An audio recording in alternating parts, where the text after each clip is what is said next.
Bonjour tout le monde. Alors voilà, en fait, je fais une vidéo un peu pour parler de mes problèmes et pour m'entraîner à parler en fait justement parce que j'ai pas l'habitude de parler.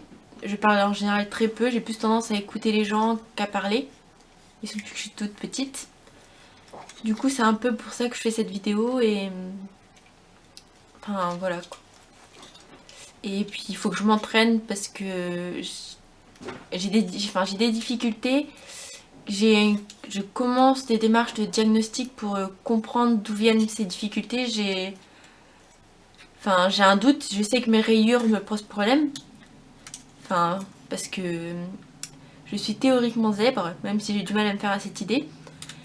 Et je pense aussi que je pourrais être atteinte du syndrome d'Asperger. Et que du coup, le problème c'est que le diagnostic, ça se fait dans les CRA et les délais d'attente sont longs, très longs. Il y en a pour 1 ou 2 ans. Donc c'est vraiment long.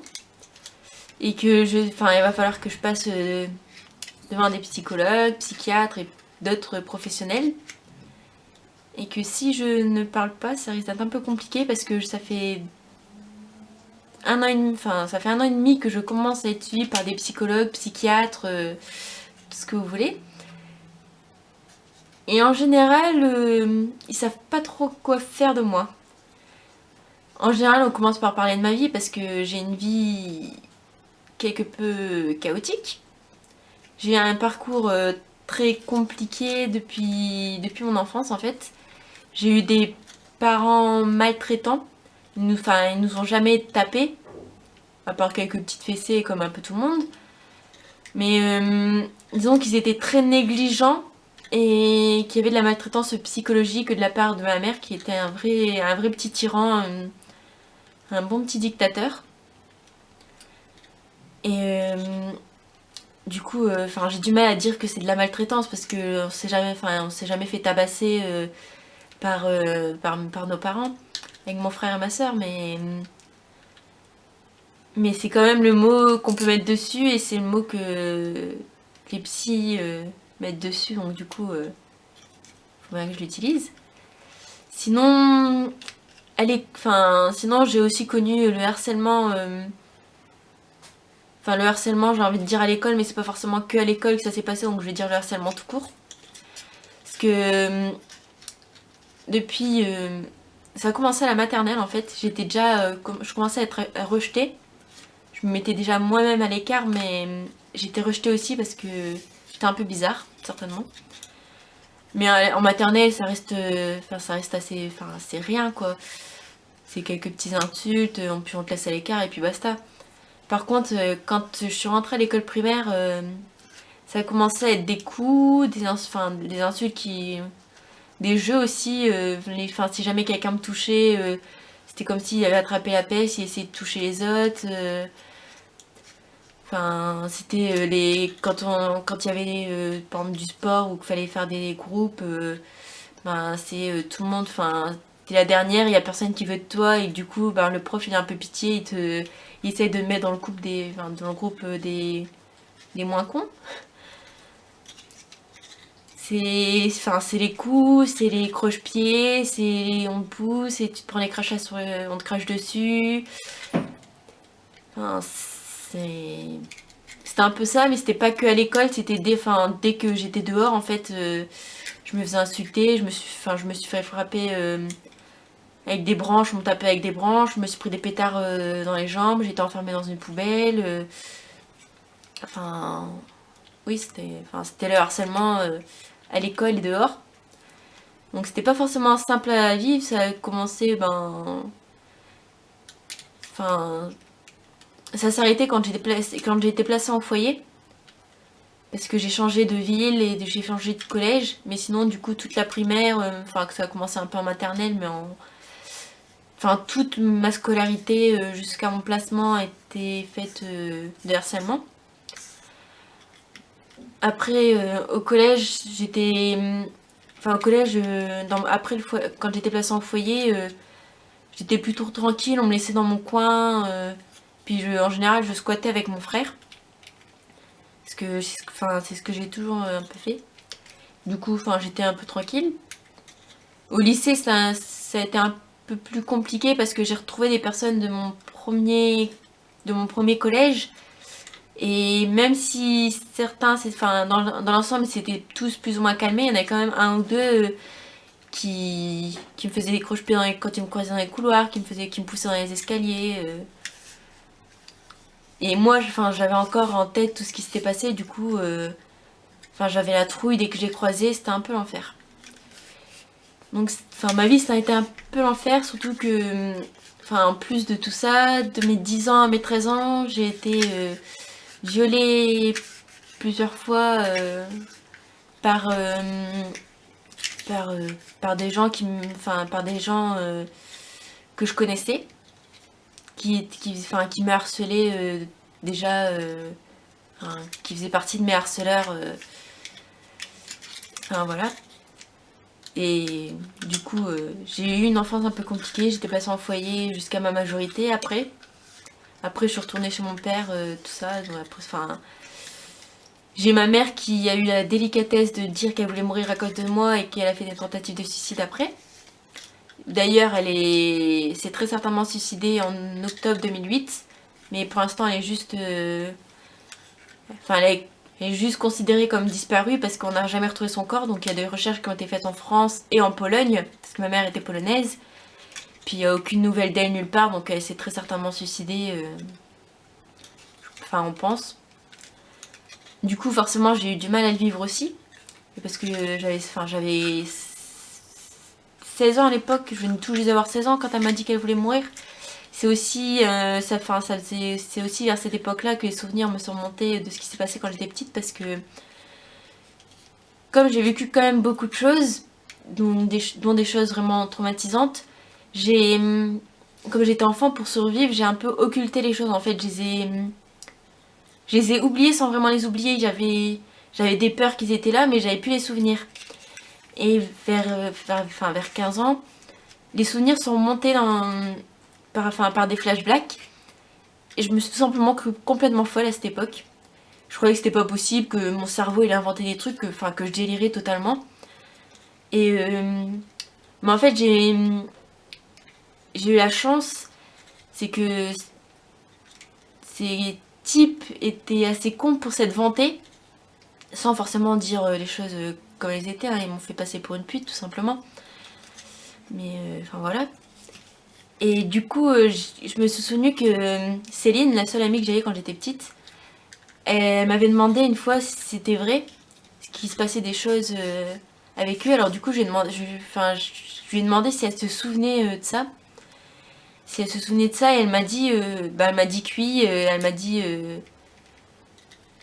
ce qu'il disait, et du coup, j'ai commencé à me dire que en fait, j'étais pas folle en fait. Et j'ai eu une deuxième confirmation de Jonathan, qui était au collège et qui avait entendu les rumeurs, tout ça. Et du coup, j'ai compris que j'étais pas folle, mais ça m'a pas forcément aidé à aller mieux. Parce que, c'est à cette époque que je suis tombée dans... je suis pas vraiment tombée à cette époque dans l'automutilation, parce que depuis que je suis toute petite, je me pince, je me mords, je me griffe. Mais quand j'étais petite, ça laissait pas de traces. Je faisais quand ça allait pas, ou quand j'avais un trop plein d'émotions à gérer, ou que j'étais stressée, que j'arrivais pas à gérer, et du coup c'était ma façon de gérer, à moi de gérer. Et le problème, c'est que là, j'ai commencé, en même temps que les souvenirs sont montés, j'ai commencé à me gratter à 100. Au début, le poignet. Puis, comme j'étais en foyer, j'ai changé de foyer à cette époque. Parce que j'étais retournée chez ma mère. Ça s'était très mal passé. J'avais fini chez ma soeur. Quelques temps. Le temps de trouver un foyer. J'ai fini en foyer après. Et j'ai découvert la scarification, en fait. Parce que plusieurs filles là-bas se scarifiaient. Puis au début, moi je me grattais à 100, voilà. Puis à force de casser les rasoirs pour les filles, un jour j'ai gardé le même pour moi, et puis je me suis coupée. La première fois que je me suis m'automutilée, scarifiée plutôt, j'ai gravé le mot mort sur mon poignet. Avec j'ai fait des traits. Puis enfin, j'ai commencé à tomber dedans, à faire quasiment tous les jours, à me scarifier quasiment tous les jours. J'avais les bras couverts de cicatrices tout le temps, que je masquais, j'étais toujours en pull, je mettais des mitaines pour pas que ça se voit. Enfin, c'était une époque vraiment compliquée. Je pensais au suicide, enfin, je voulais mourir, tout ça. Mais j'arrivais quand même, mine de rien, à tenir, je sais pas comment, mais j'arrivais à tenir. J'ai fait juste une fois, j'ai essayé de mourir, enfin, j'ai essayé de mourir. Une fois, je me suis étranglée avec un câble. J'ai serré, puis j'ai eu. Enfin, c'est un peu une amie qui m'a empêché de faire d'aller jusqu'au bout. Même si je suis pas sûre que ça aurait été, ça aurait bien marché, mais bon. Enfin voilà. Après, enfin l'idée de la mort était toujours présente, mais j'arrivais à faire avec. J'ai continué l'automutilation pendant des années parce que j'avais 15 ans, à me scarifier vraiment, à laisser des traces, donc à me gratter à sang et me scarifier avec des lames. Aujourd'hui, j'ai 25 ans et je ne suis pas sortie de l'automutilation. Pendant 1 an et demi, pendant que je travaillais, j'avais des amis, je travaillais, j'avais des animaux, enfin, j'étais plutôt bien. J'avais réussi à arrêter pendant 1 an et demi de me mutiler. Enfin, oui. Du coup, j'étais contente, tout ça. Et puis, le problème, c'est que après, je me suis retrouvée dans une situation où j'avais plus de ressources. J'avais un appartement, mais j'avais plus forcément, du coup, plus moyen de payer le loyer, vu que j'avais vraiment 0 € par mois pour vivre. Du coup, j'ai simplement, je me suis endettée, parce que je pouvais pas payer le loyer. Je me suis retrouvée dans une procédure d'expulsion. J'avais pas ma famille parce que j'ai quitté mon département parce que je pouvais tout simplement plus vivre dans le nord parce que j'avais trop de souvenirs, tout ça. Donc du coup j'ai quitté. Puis enfin à l'époque j'avais pas forcément de bonnes relations avec ma soeur et avec mon frère. Comme on a été séparés au foyer, on est devenus des inconnus en fait. Et comme je ne suis pas douée pour la communication, c'est compliqué de renouer des liens. Déjà que j'ai du mal à garder les liens de mes amis, tout ça. J'ai vraiment beaucoup de mal avec la communication, avec tout ça, et du coup ça me pose problème. Et du coup, j'étais vraiment sans rien. Et puis un jour j'étais, avec tous ces problèmes que j'avais envie de partir. Du coup, j'ai pris mon vélo, j'ai pris mes chiens et puis je me suis barrée. Le problème, c'est que j'étais à des kilomètres de chez moi. Et il commençait à faire nuit. Et j'ai fait une crise d'angoisse parce que j'ai peur du noir. À en faire de grosses crises d'angoisse, vraiment, insupportable. Et tant que je suis dans le noir, forcément, la crise d'angoisse ne se calme pas. Donc au bout d'un moment, j'ai fini par appeler les pompiers. Parce que je savais que ça n'allait pas passer et que j'étais tétanisée, je pouvais plus bouger. Je pouvais même plus tenir mes chiens parce que mes doigts... je faisais de l'hyperventilation, mes doigts étaient carrément crispés, je pouvais plus bouger mes mains, j'avais des fourmis dans les jambes partout, donc du coup forcément je savais que ça allait faire qu'empirer, et du coup j'ai appelé les pompiers. On m'a ramené à l'hôpital comme j'étais pas loin d'une maison, les gens ont gardé mon vélo avec mes affaires et mes chiens ont été mis dans une pension à 45 km. Du coup à l'hôpital, forcément c'était angoissant pour moi de me retrouver déjà avec les pompiers, avec l'hôpital, c'était très angoissant pour moi. Donc du coup, déjà avec la crise d'angoisse, j'avais commencé à me gratter. Et le fait d'être séparée de mes chiens, parce que les animaux, ça a toujours été ma bouée de sauvetage, je me suis toujours accrochée à eux, alors que même j'avais du mal à m'accrocher aux humains. Enfin, je veux dire, enfant, j'avais pas l'impression d'aimer mes parents, ni d'aimer mes frères et sœurs, ni quoi que ce soit. J'avais juste, c'était des gens avec qui je vivais, mais j'avais pas l'impression de les aimer. J'étais juste accrochée à ma meilleure amie qui était la seule personne que j'appréciais. Je dis pas que j'appréciais pas mes frères et sœurs, je dis juste que c'était compliqué parce que j'étais toujours collée avec mon frère. C'est juste que c'était compliqué, Enfin, de certaine façon, j'avais du mal à avoir un lien avec eux en fait. Du coup, voilà. Et, et du coup, comme je me trouvais loin de mes chiens, dans un environnement stressant, et je savais pas où étaient mes chiens, je me suis mis à me gratter à sang pendant que j'étais à l'hôpital. L'hôpital voulait attendre que je voie l'assistante sociale, comme c'était le week-end. Je suis restée plusieurs jours pour que je voie l'assistante sociale et la psychologue. Donc du coup, je les ai vus. J'ai commencé un suivi avec la psychologue. La psychologue m'a aidée par rapport à mon passé quand même, parce que ça m'a aidé à avancer un peu, ça m'a aidé à me sentir moins coupable en fait, parce que je me sentais coupable d'un peu tout. Et ça m'a aidé à me sentir moins coupable, à un peu accepter les choses en fait. Mais en même temps, c'était hyper angoissant pour moi d'y aller, parce que j'ai vraiment du mal à parler. Et ça me demande vraiment beaucoup d'énergie de communiquer avec les gens. Et forcément, 5 minutes, pour moi, 5 minutes à communiquer avec une amie, ça me stresse, ça m'angoisse et c'est fatigant pour moi. Alors parler 1 heure avec une psychologue, c'était un calvaire en fait. Mais j'y allais parce que ça m'aidait quand même. C'est contradictoire ce que je dis, mais ça m'aidait quand même, donc j'y allais. Mais le problème, c'est qu'on était vraiment ciblés sur ce qui s'était passé. Et le problème, c'est que c'est pas vraiment... Mon vécu, c'est pas ce qui me pose le plus de problème dans la vie, en fait. Bien sûr, j'ai voulu mourir, tout ça, à cause de ça. Mais en attendant, ça reste le passé. Et puis, j'ai des grosses... bien sûr, j'ai de grosses marques de tout ce que j'ai vécu. Je pourrais jamais être avec un homme. J'ai un gros manque de confiance en moi. J'ai peur du noir. C'est des trucs qui viennent de mon passé, et je le sais. Mais ça me dérange pas tant que ça. J'ai l'habitude, il y a des stratégies. J'ai peur du noir, je laisse la lumière allumée, basta. Et puis, voilà. Et ce qui me pose vraiment le plus de problème dans la vie de tous les jours, c'est que j'ai du mal à communiquer avec les gens, et que le problème, c'est que dans la vie, on communique tout le temps avec les gens. J'ai des amis, je les adore, mais la plupart du temps, c'est elles qui parlent, et pendant qu'elles parlent, c'est limite, je les écoute pas, et je suis en train de flipper parce que je me dis, d'ailleurs, faut que je la regarde ou faut que je la regarde pas. Puis si je la regarde pas, est-ce qu'elle va pas mal le prendre? Et puis, qu'est-ce que je vais pouvoir lui dire? Déjà, quand est-ce que je dois parler? Parce que là, elle parle, donc du coup, c'est elle qui parle, mais après, quand elle va s'arrêter, mais est-ce qu'il faudrait que je réponde tout de suite, ou elle va enchaîner?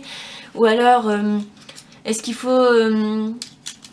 qu'est-ce que je vais lui dire? Si je lui dis oui, mais ça fait 5 fois que je lui répète oui, alors du coup, est-ce qu'elle va pas en avoir marre que je lui dise oui? Est-ce qu'elle se rend compte déjà seulement?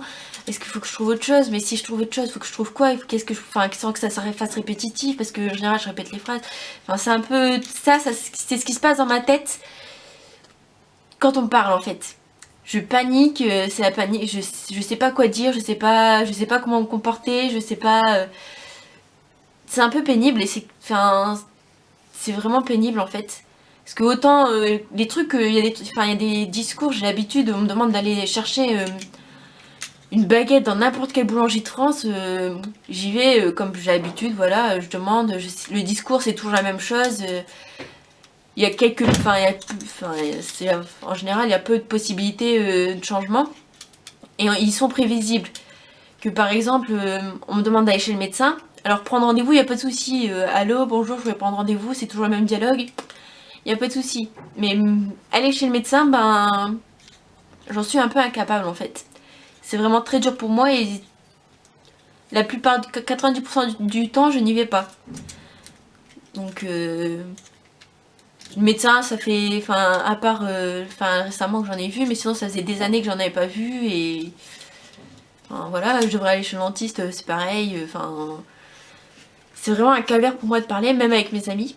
Je les adore, hein, avant qu'on le prenne mal, j'adore mes amis, mais des fois c'est triste, mais bien souvent quand je les vois, je me dis il faudrait que je les voie juste une fois de temps en temps, parce que ça me fatigue, je sais pas comment me comporter, ça m'énerve en fait. Et c'est ce qui me pose problème dans la vie de tous les jours, parce que j'ai du mal à trouver du travail à cause de ça, j'ai du mal à faire mes démarches, je veux dire... je me suis retrouvée sans ressources, j'aurais pu aller voir une assistante sociale, mais j'étais incapable d'aller voir une assistante sociale parce que j'étais incapable de prévoir déjà, de savoir ce qu'il faut dire quand on va voir une assistante sociale, ni même de prévoir les réponses qu'elle aurait pu dire, ni quoi que ce soit. Et du coup, pour moi, c'était plus simple de me retrouver à la rue que d'aller voir une assistante sociale. Donc, enfin, c'est vraiment compliqué. Pourtant, ça se voit pas tant que ça, mais que j'ai des difficultés parce que j'arrive à parce que j'ai tendance à vanner les gens, donc du coup ils prennent ça un peu pour de l'aisance. Je parle pas trop mal, enfin, et quand on me parle, contrairement à avant, je ne suis plus mutique. Quand j'étais petite, j'étais mutique, je parlais quasiment pas. En général, on me parlait, c'était ça énervait tout le monde d'ailleurs. Et maintenant, je fais des efforts, j'essaie de parler un peu, mais c'est compliqué. Et le problème, c'est que ça se voit pas. Et aujourd'hui, c'est un peu ce qui me rend suicidaire en fait. Parce que oui, j'ai toujours des envies suicidaires. Très marquées en ce moment d'ailleurs. Je ne sais jamais si je ne sais pas si je serai là le lendemain. Parce que j'ai du mal à me voir un avenir. Parce que des fois, enfin, c'est con. Je voudrais prendre des nouvelles de ma soeur, de mon frère, tout ça, j'en suis incapable. Parce que quand je vois mes amis, mais ça m'épuise. C'est vraiment un calvaire en fait. Et du coup c'est compliqué et du coup j'ai vraiment du mal à voir un avenir, mais je sais que j'ai des gens qui tiennent à moi, je sais que je suis pas bête, je pourrais faire quelque chose de ma vie. Je sais que enfin comment dire, je sais que j'ai des gens qui tiennent à moi, que faut surtout pas, qui seraient vraiment très tristes si je me suicidais. Mais en attendant, pour moi la vie c'est un calvaire parce que j'ai des difficultés, que j'arrive pas à les surmonter, que j'essaie de trouver des solutions, mais que je sais même pas quel nom mettre à mes difficultés. Parce que la timidité, ça correspond pas. Ou alors c'est une timidité maladive, mais ça, c'est pas logique. Et je pense, j'essaie de trouver déjà de savoir quel est mon problème. Je pense au syndrome je pense à une forme d'autisme. Mais les délais, j'ai commencé les démarches pour un diagnostic au CRA, Centre Autisme, qui sont le problème, c'est que les délais sont très longs. 1 an et demi en moyenne d'attente. Je suis sur liste d'attente. Mon dossier, la demande de diagnostic a été validée. En attendant, il faut que j'attende. Du coup, c'est très compliqué. Du coup, comme l'attente est difficile, j'essaie de voir en libéral pour déjà avoir un premier avis. Mais ça risque de coûter cher. Et ça reste compliqué parce que tous ces trucs-là, faut parler. Et c'est vraiment ce que j'ai le plus de mal. J'ai vu des psychologues, depuis un an et demi, j'ai eu plusieurs psychologues, plusieurs psychiatres. Et tous sont un peu démunis face à moi parce que je leur parle pas, ou des fois c'est compliqué en fait. La plupart du temps, je parle pas beaucoup. Alors que le but quand on a un psychologue ou un psychiatre, le but c'est quand même un minimum de parler. Et moi, j'y arrive pas. J'essaye de faire des efforts et du coup, les gens, quand je fais des efforts, les gens ils comprennent pas non plus parce que je peux sembler à l'aise des fois je peux sembler à l'aise alors que juste après, je peux devenir complètement mutique. On me pose une question, je réponds pas, je me bloque. C'est un peu aléatoire en fait mon comportement. Et le problème c'est que, je le fais pas exprès, c'est vraiment, ça me bouffe la vie en fait. Et le problème c'est que les gens comme ça se voit pas, comme les gens ils me disent non mais tu parles avec moi, bah oui je parle avec toi, je te réponds oui tout le temps, et puis c'est un peu ça quoi. En général je répète ce que les gens disent, je prends des fois, dans ce qu'ils ont dit, je prends une phrase, oui, si quelqu'un va trouver que un de ses potes elle lui a fait un sale coup, je lui dis ouais c'est vrai il t'a fait un sale coup, et puis voilà, je vais pas faire de longues phrases ni quoi que ce soit, je vais vraiment essayer d'aller au plus court, et c'est c'est un calvaire pour moi, et tous les jours je dois me battre en fait juste pour passer au-delà de ça, au-delà de mes... Moi à la base j'aimerais juste être comme tout le monde, et ça a pas l'air possible en fait. Et en réalité c'est pour ça que je suis suicidaire, et que Parce que j'en peux tout simplement plus d'être à saturation. Enfin, je suis tout simplement à saturation de tout ça et ça me rend triste pour les gens qui tiennent à moi, parce que je sais qu'il y en a, et je sais qu'il y a des gens qui croient en moi, qui pensent que je suis capable de surmonter ça, que je suis capable de faire des efforts, que je suis capable de tout ça, mais en attendant, moi j'y arrive pas, et je sais que demain je peux mourir. Demain je peux décider de prendre tous mes médicaments, je peux décider de prendre la longe de mon chien et d'aller me pendre dans un arbre comme j'ai voulu faire il y a 2 mois. Parce que il y a 2 mois et demi, enfin le 28 novembre, j'ai... Enfin ça non, j'ai eu une première hospitalisation où parce que je voulais me suicider. Mais j'ai été hospitalisée, enfin on a envoyé un mail à la psychiatre qui me suivait et elle m'a proposé de m'hospitaliser et j'ai accepté. L'hospitalisation a été très difficile à vivre et très traumatisante dans la façon dont laquelle elle s'est passée. Parce que... Enfin, j'ai pas forcément envie de revenir là-dessus, mais... Ouais, j'ai...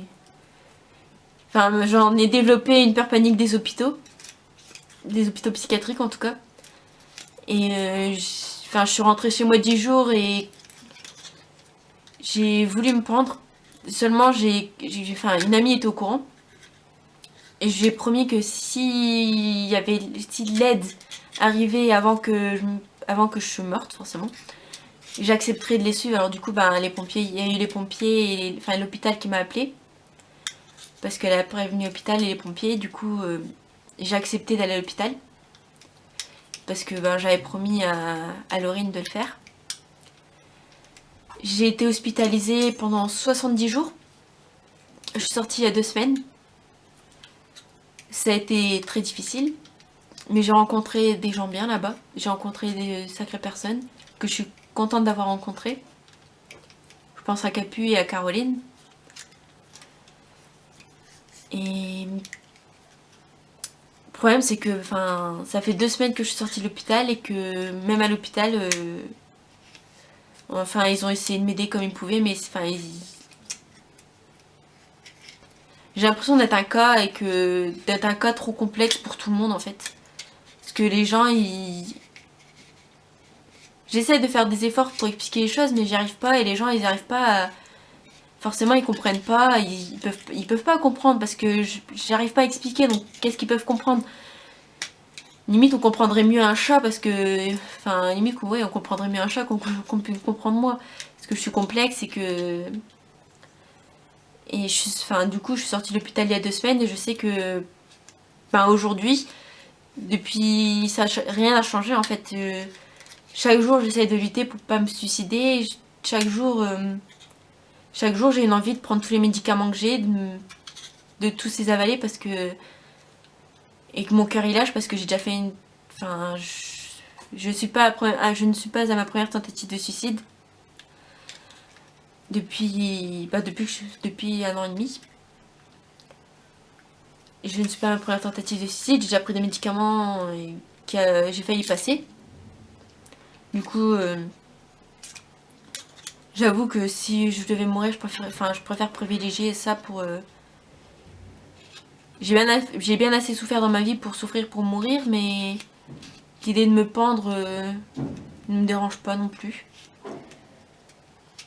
Enfin, c'est triste, mais voilà.